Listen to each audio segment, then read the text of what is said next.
Welcome to John and Lauren's Sick Lifetime Review. For our first review, we're going to focus on Christmas on Mistletoe Lake, and the synopsis reads, Interior designer Riley finds herself this Christmas in the town of Mistletoe Lake with no place to stay. She accepts an offer from Ray to stay on his boat and helps him renovate it for the town's Christmas Harbor Festival. Okay. What do we feel about this movie? It was different. It wasn't a good Lifetime Christmas movie. Oh, it wasn't? I didn't think so, did you? It was okay. It was slightly less paint by numbers than the normal ones. Okay, slightly, but the characters weren't enjoyable. The characters were a little rough. I liked the DJ in the karaoke bar, which we will get to in a second. Who was your favorite character? We're talking about that already. Wow. Who was your favorite character? I don't think I had a favorite character. I know. The daughter was okay. The family, so the main character, we have to describe it, So Okay. The main character, the main girl Riley, has a sister, and they flip houses and stuff, and interior decoration, stuff like that. And she is very much like Maggie from Grey's Anatomy, who annoys me, so she kind of annoyed me the whole movie. Oh, that's a nice little tidbit. She meets this guy at Mistletoe Lake, and at the corner store, and he helps her because she very intelligently canceled her booking at the hotel, and she wanted to go to Mistletoe Lake because her grandma once wrote a postcard about how she had gone there. Yeah. And this main character, we're gonna call her Maggie. No, we'll call her Riley because that's the name of the character. She never felt like home, even though both her parents are still alive, and she has a sister. So she wanted this small town feel, and so she went here. Yeah, so she ends up missing out on the boat, or missing out on getting a hotel room, and ends up staying on the guy's boat. But before that, his mom, so he owns a general store where his daughter works. I don't think he has a job. And then his mom owns the town inn that's supposedly been there for like 1,000 years. Except when they showed the inside of the inn, it looked like a hotel. It looked like they would sell drugs there. It didn't look like a hotel. It wasn't like charming and cozy inside. There was like one little white bar, and it didn't. Did we watch the same movie? Yeah, it looked like just your generic. No, it didn't. Cookie cutter hotel with some Christmas decorations. And there was a trap door when it showed a sky view underneath where the grandma was standing behind that white bar, where I think that's where they keep the drugs. Oh, okay. But so they didn't have any anyway, room there. So yeah, so she stays on the guy's boat because apparently there's a Christmas a Mistletoe Lake boat harbor festival, yeah. And all the people decorate their boats because the lake is under a hot spring, so it doesn't freeze in the winter. It's above a hot spring, so it doesn't freeze in the winter. Yeah, above a hot spring. And apparently this is a very big tradition for them because the guy's father started it, yet for the past 5 years, they didn't enter it at all. So we were like, why is this such a big deal now? Because this was the last season because he couldn't afford to keep the boat in the lake. But if it was so important to you, you would have done it for the past 5 years. Well, it wasn't important to him. It was important to his daughter. That was the whole thing. Okay, fine. It wasn't important to his...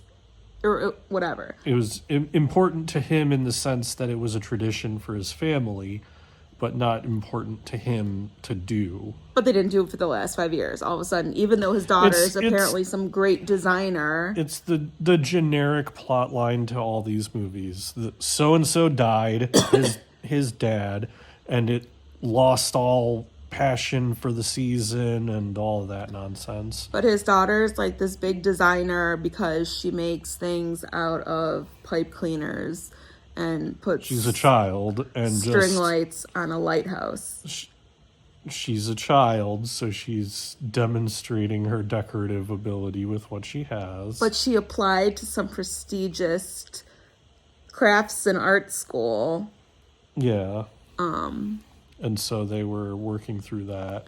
And he wanted to sell the boat. That was one of the secondary plot lines. They're selling the boat because if she gets...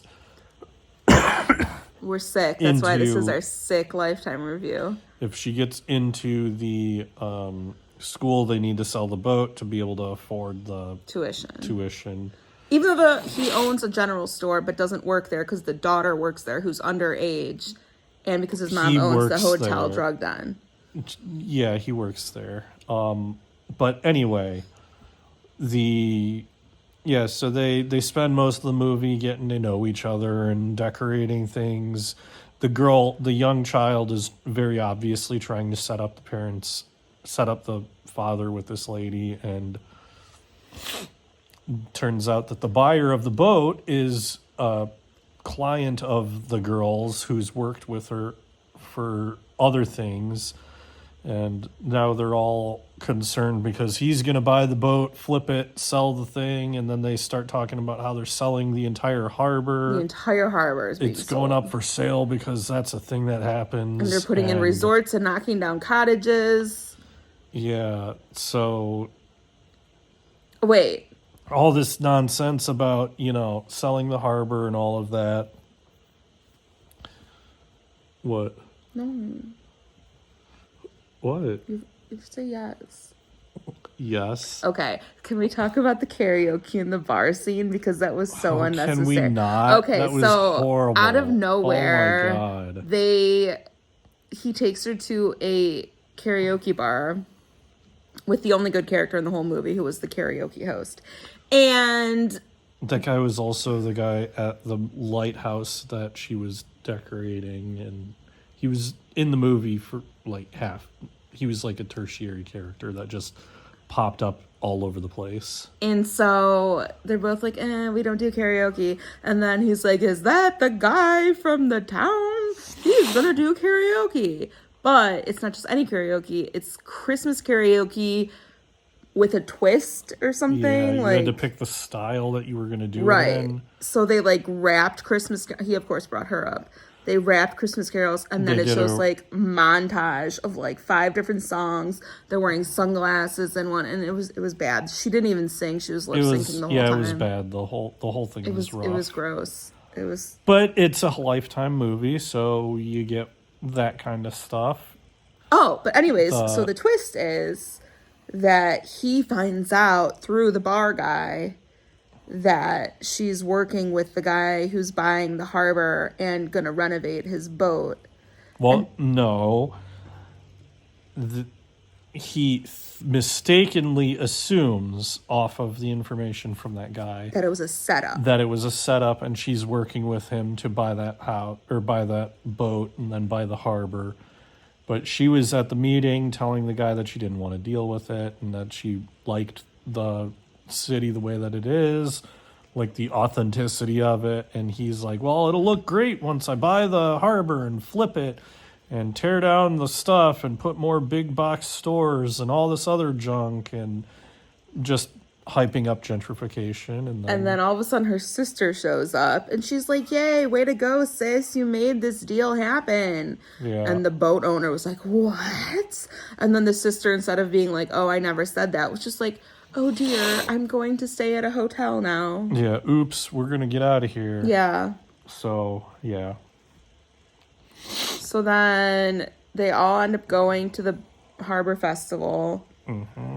And this businessman who's buying the town or whatever all of a sudden decides, oh, this is such a nice little village. I couldn't possibly sell the boat to make a profit or buy the town, even though it was going to be me and other investors, but I'm just going to tell them we're not going to buy it. And it was a Christmas miracle, but then they were like, wow, if we don't sell the boat, we can't afford to send daughter to crafts and art school. So what happened? Well, that was not. So first they get that miracle about the guy not buying the boat and everything was going to be okay. And then they get the grand news that the winner of the boat festival for the year was them. And they decided that the winner of the boat festival was going to get to dock at the in their spot for free in perpetual. So they got to stay there for free now, so they can obviously afford to stay there. But it makes me wonder. And then what does it make you wonder? Okay, so first of all, when we were watching it, they were the only boat that was ever on the dock. There was no other boats around, which was weird. And then also, I don't think we saw a boat outside of the montage of people rolling the boats through. I know, but like when they were like, oh, so the whole movie takes place basically on the boat. Like the daughter and the guy apparently live in town. They never take her to the house. They're always eating with the lady on the boat, which we thought was kind of weird. They might be homeless. Yeah. But also, if they're winning this time around makes them get free docking forever, does each year whoever wins get free docking forever? No, I think this was a plot filler to basically say, hey, because their family was the one that started the tradition. So they could say, hey, you won. The tradition is based on your family, so it makes sense to keep your boat here. All right, that makes as a part of history with the town. That makes sense. So it was obviously like the town getting together and being like, okay, we'll throw you a bone here. And then they decided that the guy decided he wasn't going to buy the boat, and then the girl got all upset and was like, well, if I didn't get accepted into the school, then this would have never been a problem. I'm not going to go. And he said, don't worry. And he said, it's Christmas. There will be a miracle. And then what happens? Ring, ring, ring. A Christmas miracle happens. The entire town stops to look at him answer the phone. And what happens? He gets information from the school that says, oh, we're giving your daughter a full scholarship to this school because a few select students who have exceptional promise, and that we're gifting you a full ride to this high school. And that was basically the end of it. They rolled out, rode onto the water, and declared that they are in love with each other. Yeah, declared that they're in love with each other after 3 days of knowing each other, which, in typical Lifetime movie fashion. And then they kissed, and the end. The end. Rough movie. It wasn't good. It was... I had high hopes because, boating on a lake? Well, I thought it was going to be New England, but I guess it was Wisconsin, you said? Yeah, it was like the car that she drove in had Wisconsin plates, so it was Midwest something. Yeah, it wasn't good. It was rough. It had some twists that I didn't expect. I was figuring that her partner was the guy that was just coming to town I guessed that the guy was coming to buy the boat. And then when they introduced the line about, oh, he's buying the store or they're selling the whole town, I was like, oh, well, maybe he's buying the whole town.